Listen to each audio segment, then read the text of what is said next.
நண்பர்களே வணக்கம். இந்த தங்கத்தோடைய விலை வந்து 1,00,000 தாண்டி போயிடுச்சு. கிராம் வந்து 12,700 இன்றைக்கி ரேட்டு. இதுக்காக நகை இந்த கொஞ்சம் அன்றாட வருமானம் உள்ளவங்க கொஞ்சம் எதிர்காலத்தில் பார்த்துக்கலாம், கல்யாண நேரத்தில் நகை எடுத்துக்கலாம் அப்படின்னு நினைக்கிறவங்களுக்கெல்லாம் ஒரு முக்கியமான தகவல் சொல்லிக்கிறேன். உங்களுக்கு எவ்வளோ இருக்குதோ இருக்கிறத வச்சு தற்சமயத்துக்கு நகையாக வாங்காமல் பியூராக வாங்கிக்கோங்க. பியூர் மீனிங் 24 கேரக்டராக வாங்கிக்கோங்க. நாங்களும் வாங்கி தரோம். ஸ்க்ரீனில் நம்பர் இருக்குது, வேணும்னா ஃபோன் பண்ணிங்கன்னா வாங்கிக்கலாம். அது போக ஒன்லி ஜிஎஸ்டி தான், சேதாரம் செய்கூலிலாம் அதில் வராது. விற்கும்போதும் அதுக்கான கழிவுகள் தொகைன்னு எதுவும் கழியாது. அன்றைக்கி மார்க்கெட் விலை என்னவோ அந்த விலைக்கு வரும். அதனால் நீங்கள் தைரியமாக வாங்கலாம். ரெண்டாவது, இன்றைக்கி 12,700 கிராம் இருக்குங்கிறதுக்காக பயப்பட வேண்டாம். இன்றைக்கி ரிசர்வ் பேங்க் ஆஃப் இந்தியா ஒரு அறிவிப்பு கொடுத்துருக்கு. எந்த நகை வந்தாலும் சரி 65% தான் நீங்கள் அதுக்கு வந்து லோன் கொடுக்கணும் அப்படின்ட்டுருக்கு. அப்போ 6,500 தான் லோன் சார்ஜ். அதுக்கு மேலெல்லாம் வரவே வராது. அப்படி வந்துச்சுன்னு வைங்களேன், உங்களுக்கு வந்து அப்போ ஃப்ளெக்சிபிள் அமௌண்ட் இருக்கிறனால இறங்குறதுக்கு 100% வாய்ப்பு இருக்குது. மூணாவது இன்னொரு முக்கியமான காரணம் சொல்கிறேன் கேளுங்க. ஒரு குடும்பத்தில் வந்து 100 ரூபா தான் ஒரு நாள் வருமானம்னா மாதம் 3,000 அதில் வந்து 1,800 குடும்ப செலவுக்கும் மற்றதுக்கும் போயிடுது. ஒரு 200 இன்சூரன்ஸ் அது இதுக்கு போயிடுது. இன்னொரு 200 வந்து ஏதாவது எமர்ஜென்சியாக ஒரு திருமணத்துக்கு மொய்யெழுத அதுக்கு இதுக்குன்னு போயிடுது. ஆனால் மீதி உள்ள 800 தான் இருக்கும். அந்த 800 அவங்க காலேஜ் ஃபீஸு, ஸ்கூல் ஃபீஸு, ஃபெஸ்டிவலுக்கு கட்ட வேண்டியது, வேறு ஏதாவது இன்றியமையாத உடம்பு சரியில்லைன்னு போய் ஹாஸ்பிட்டலில் அந்த இன்சூரன்ஸ் எல்லாம் இருந்தால் கூட அந்த இன்சூரன்ஸை மேஜரானதுக்கு தான் பயன்படுத்துவாங்க. நார்மலாக ஓபியில் காட்டுறதுக்கெலாம் அதை பயன்படுத்த முடியாது. அந்த மாதிரி செலவுக்கு வச்சுப்பாங்க.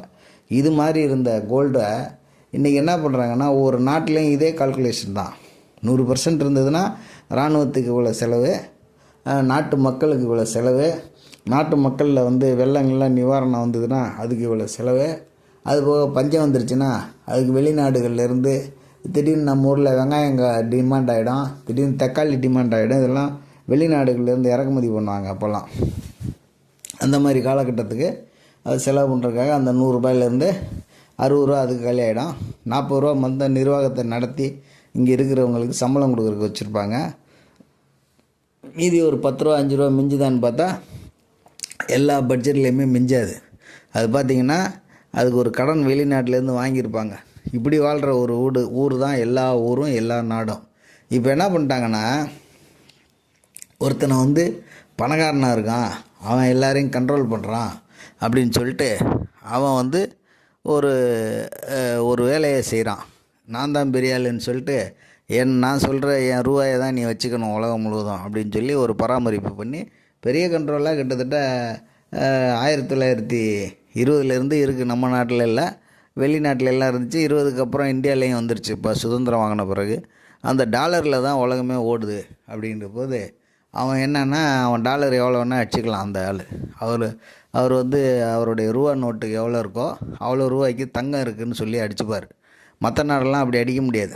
நம்மக்கிட்ட என்ன தங்கம் இருக்குதுன்னு காமிச்சோன்னா அதை வந்து ஒரு உலக வங்கி மாதிரி ஒரு நிறுவனம் இருக்கும், அது வந்து பார்த்துட்டு ஆமாம் இவ்வளோ கோல்டு வச்சுருக்காங்க, இவங்க இவ்வளோ நோட்டை அடிச்சுக்கலாம் அப்படின்னு சொல்லுவாங்க.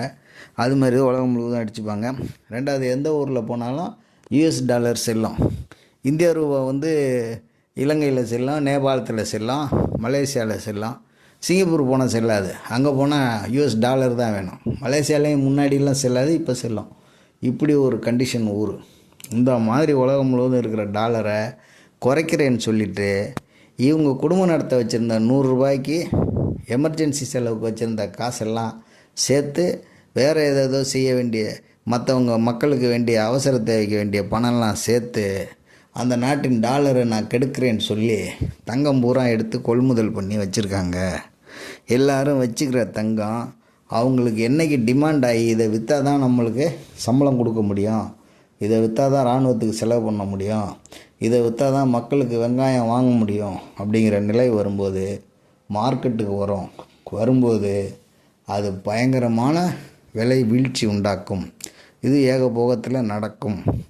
ஆகவே தங்கம் ஏறுதுன்னு பயப்பட வேண்டாம், நல்லபடியாக வாங்குங்க. இப்போவே வாங்கணுன்னா ஆபரணமாக வாங்காதீங்க. ஜிஎஸ்டியோட மற்ற சேதாரமும் செய்கூலியும் இல்லாமல் 24 கேரட் வாங்கி வைக்கணுன்னா எங்களுக்கு காண்டாக்ட் பண்ணுங்கள், நாங்கள் வாங்கித்தரோம். Only for GST.